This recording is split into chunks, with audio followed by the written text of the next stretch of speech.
asafi awqani wa Muhammad Rabbi.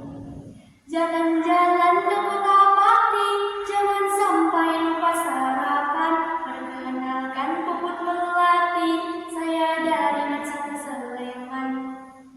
Yang terhormat para dewan juri yang arif dan bijaksana, dan semoga Allah muliakan. Yang saya hormati seluruh panitia penyelenggara Forseni yang semangatnya luar biasa, dan seluruh pemuda-pemudi bangsa dimanapun kalian berada. Bismillahirrahmanirrahim. Assalamualaikum warahmatullahi wabarakatuh.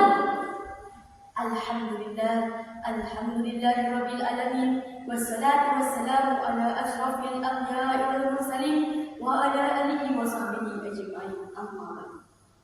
Teman-teman yang dirahmati Allah, kalau kita membicarakan tentang pemuda, pasti erat kaitannya dengan masa muda. Betul teman-teman? Masa muda, masa di mana penuh dengan kekuatan, penuh dengan potensi dan peluang, membangun fondasi untuk masa depan. Namun seringkali diwarnai dengan tantangan, rintangan, godaan.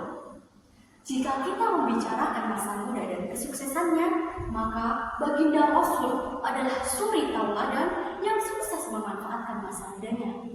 Beliau memiliki etos kerja yang tinggi, mengabdi pada masyarakat, sehingga tercatat sebagai manusia paling sukses dalam sejarah manusia. Kemudian ada juga tokoh lain, yaitu Imam Syafi'i di usia 9 tahun telah hafal Al-Quran. Lalu Ibnu Sina di usia muda telah menjadi bapak kedokteran dunia dan yang lain. Oleh karena itu, baginda Rasul SAW berpesan dalam penggalan hadis riwayat Bukhari yang berbunyi, "Sababa qabla harmika." Manfaatkanlah masa mudamu sebelum datang masa tuamu. Teman-teman yang dirahmati Allah, kita sebagai generasi muda yang Islami yang menjadi harapan bangsa, harapan agama, dan juga harapan orang tua, marilah kita gunakan masa muda kita dengan sebaik-baiknya. Gunakan untuk kita saling menyebarkan, bukan malah kebaikan. Lantas, bagaimana cara kita agar menjadi pemuda yang dapat menebarkan kebaikan yang bermanfaat bagi diri sendiri dan orang lain? Yang pertama, hiasi masa mudamu. Masa muda sebaiknya dihiasi dengan ibadah yang teratur, pikiran yang terukur. Kalau ngomong selalu jujur, tidak suka ikut campur, apalagi sampai ngabur. Marilah kita berbanyak bersyukur agar kita tidak insecure. Betul. Lalu peliharalah hubungan baik antara teman, saudara, keluarga, dan masyarakat. Di masyarakat, kita bisa ikut berkontribusi dalam kegiatan sosial dan membantu banyak orang. Allah Subhanahu wa Ta'ala berfirman dalam Quran surat Al-Hujurat ayat 10 yang berbunyi, A'udzu billahi minasyaitonir rajim. Bismillahirrahmanirrahim.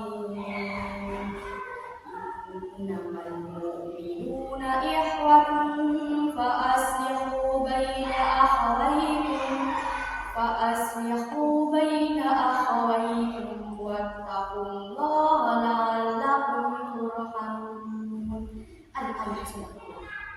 Penjelasan dari ayat tersebut adalah bahwasannya seluruh orang yang beriman itu adalah saudara. Maka perbaikilah hubungan antara sesama saudara.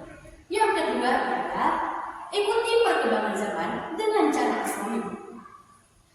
Mudah-mudi di zaman ini senang dicari setiap hari, hura-hura sampai lupa diri, lupa mengaji dan lupa mati. Nauzubillahi min dzalik. Teman-teman yang dirahmati Allah, identitas bangsa memanglah harus dipertahankan. Namun kita jangan sampai tertinggal oleh perkembangan zaman yang semakin pesat ini.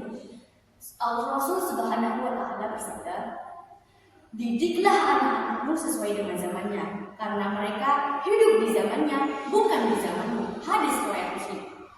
Penjelasan dari hadis tersebut adalah untuk membuka pandangan kita bahwa hidup itu fleksibel. Maksudnya harus bisa menyesuaikan dengan perkembangan zaman dan jangan sampai tertinggal. Namun perlu kita ingat, kita harus bisa memfilter atau menyaring hal-hal yang baik untuk kita di antara yang kurang baik atau bahkan tidak baik. Jangan sampai tren yang kita ikuti malah menjerumuskan kita ke dalam kemaksiatan. Yang ketiga teman-teman adalah tebarkan kebaikan sebanyak-banyaknya. Dengan berkembangnya zaman, berkembangnya teknologi yang semakin hari semakin jadi-jadi, kita harus bijak dalam menggunakan teknologi, terutama pada bermedia sosial. Media sosial yang kita gunakan sehari-hari jangan hanya digunakan untuk mencari hiburan semata, namun gunakan media sosial itu untuk menebarkan kebaikan terhadap sesama yang bermanfaat bagi semua. Bisa dengan membuat story WA, Instastory IG, membuat konten Islami, atau bahkan yang paling mudah, kita dapat mengupload ulang konten yang berisi tentang kebaikan. Supaya apa teman-teman? Supaya masa muda kita bermanfaat bagi orang lain. Karena baginda Rasulullah SAW bersabda, wa khairun nasi anfa'uhum linnas, dan sebaik-baiknya manusia ia adalah yang bermanfaat bagi manusia lainnya. Hadis riwayat Bukhari. Maka dari itu teman-teman, marilah kita menjadi pemuda Islami yang dapat menebarkan kebaikan, bukan malah menebar keburukan. Sehingga keberadaan yang dibutuhkan dan ketiadaan yang tidak diinginkan. Jangan sampai kebalikannya, keberadaan yang menyusahkan, ketiadaannya itu malah yang diharapkan. Maka dari itu teman-teman, marilah kita menjadi pemuda Islami yang menebarkan kebaikan, bukan malah menebar keburukan. Saya akhiri, wallahu muwaffiq. Wassalamualaikum